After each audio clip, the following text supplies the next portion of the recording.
হেই everyone, বহুত দিনৰ পিছত আপোনালোকলৈ এটা ভিডিঅ' আগবঢ়াবলৈ লৈছোঁ আৰু আছিলোঁ আমি গুৱাহাটীত with one of my student.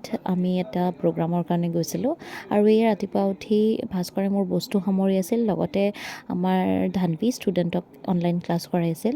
তাৰপিছতে আমি হোটেলৰ পৰা এটা ব্ৰেকফাষ্ট ট্ৰিট পালোঁ আৰু ব্ৰেকফাষ্টটো খায়ে আমাৰ ট্ৰেইন আছিল 12:30 বজাত। সেয়েহে আমি একদম লৰালৰিকৈ বস্তু সামৰি আমি উবেৰ বুক কৰি ষ্টেচনলৈ বুলি আগবাঢ়িলোঁ, কিন্তু এই জামত ফচাৰ কাৰণে আমি অকণমান লেট হৈ গ'লোঁ। তাৰ কাৰণে আমি গৈ পাইছোঁ মাত্ৰ আৰু ট্ৰেইন তেতিয়া হৰ্ণ মাৰি এৰি দিলে, কিন্তু অন লাক আমি ট্ৰেইনখন পালোঁ আৰু ট্ৰেইনত বহাৰ লগে লগে খানে কা সফৰ শুৰু।